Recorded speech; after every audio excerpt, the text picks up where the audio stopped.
안녕하세요. 꼬린입니다. 먼저 이더리움 15분봉 차트를 볼 건데요.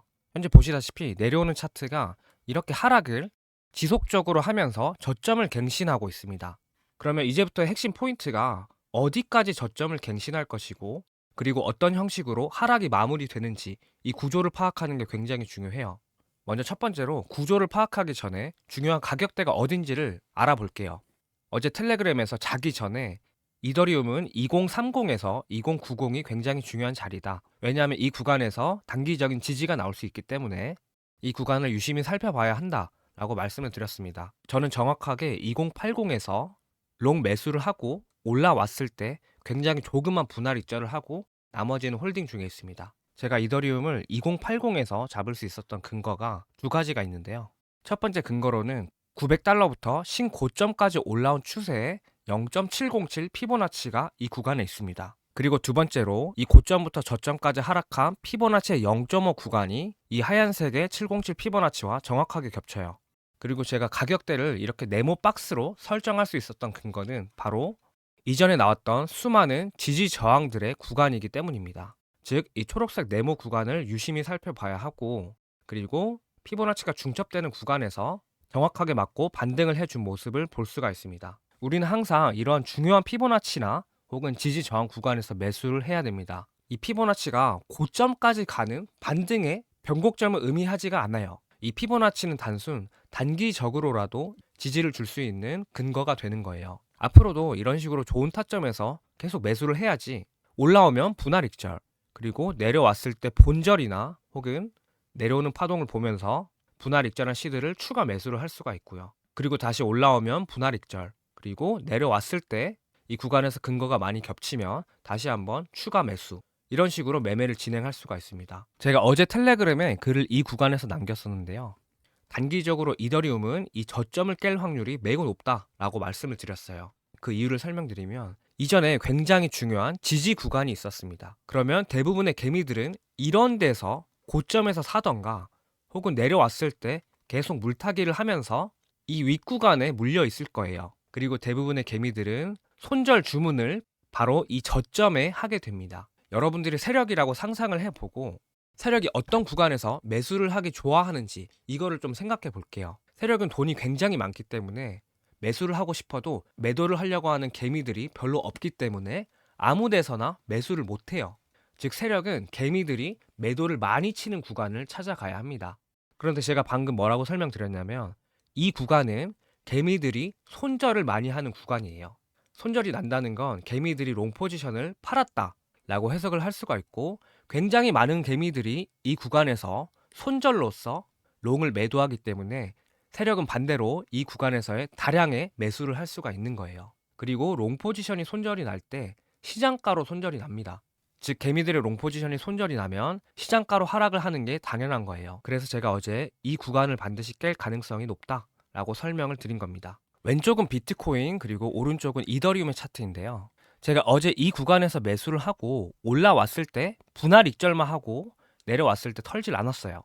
그 이유가 굉장히 중요한데, 이더리움이 여기서부터 여기까지 올라왔을 때 비트코인은 여기서부터 이만큼밖에 상승을 못했어요. 그리고 비트코인이 저점을 깰 때 이더리움은 저점을 깨지 못했습니다.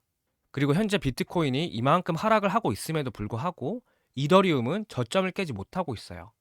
이 말이 무슨 말이냐면 현재 이더리움에 단기적인 매수세가 들어오고 있기 때문에 비트코인이 하락을 할 때 이더리움이 가격 방어가 된다라고 생각할 수가 있는 겁니다. 비트코인이 저점을 갱신할 때 단기적인 저점을 갱신하지 않는 코인들이 훨씬 더 많을 거예요.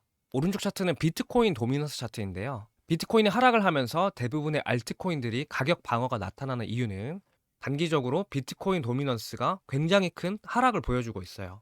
즉 비트코인과 이더리움, 그리고 비트코인과 비트코인 도미넌스, 이 모든 걸 종합해 봤을 때 현재 이더리움을 포함한 대부분의 메이저 알트코인들은 단기적으로 매수세가 들어온다 라고 생각을 할 수가 있는 겁니다. 다시 한번 이더리움의 15분봉 차트를 볼 건데요. 이더리움은 여기서부터 저점이 낮아지고 고점이 낮아지는 패턴을 보이고 있습니다. 하지만 여기서 자세히 보시면 첫 번째 내려오는 고점의 하락폭과 두 번째 내려온 고점의 하락폭, 그리고 세 번째, 네 번째 내려온 고점의 하락폭이 점점 줄어들고 있어요. 차트의 하락폭이 점점 낮아진다는 건 그만큼 이 구간에서의 단기적인 매수세가 들어오고 있다 라고 해석을 할 수가 있는 겁니다. 파동적으로 연결을 해봤을 때 이렇게 1, 2, 3, 4, 5파로 현재 3-5파가 진행 중이고 이후에 4파로 올라갈 수 있다 라고 생각을 해볼 수가 있어요. 그리고 두 번째로는 이렇게 1, 2, 3, 4, 5파로 5-5파가 이렇게 1연장 터미널로 형성이 되고 모든 하락을 종료하는 상승이 나올 수가 있습니다. 즉 단기적으로 이 구간은 롱 입장에서 굉장히 트레이딩하기 좋은 구간이에요. 그러면 만약에 1연장 터미널의 관점이 깨져서 이렇게 내려갈 수 있지 않느냐, 그러면 우리는 어떻게 대응을 해야 되냐에 대해서 자세하게 설명을 드릴게요. 먼저 가장 안전한 방법은 이렇게 하락 추세선을 긋고 이 추세선이 뚫렸을 때, 그리고 이러한 단기 고점들을 확실하게 뚫고 조정을 줬을 때 이 저점의 손절을 잡고 매수를 하는 게 가장 안전합니다. 그리고 두 번째로는 이더리움이 만약에 이 하단 추세선에 닿는다면 매수를 해보는 거예요.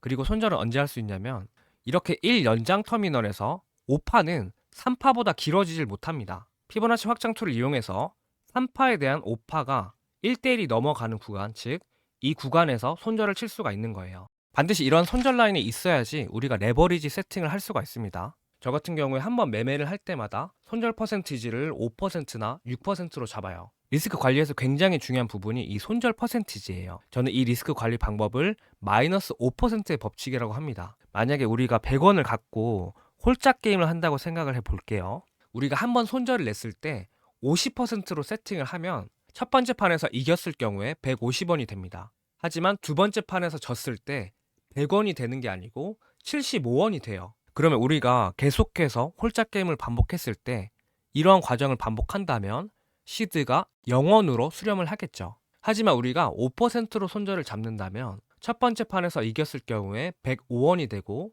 두 번째 판에서 졌을 경우에 거의 100원에 근사합니다. 100원보다 살짝 작긴 해요. 즉 마이너스 5%의 법칙을 매매에 적용을 하면 손절 퍼센티지가 커지면 커질수록 매매 시장에서 살아남을 가능성이 훨씬 더 희박해진다. 그리고 손절 퍼센티지가 작으면 작을수록 이 시장에서 살아남을 가능성이 높아진다 라고 볼 수가 있는 겁니다.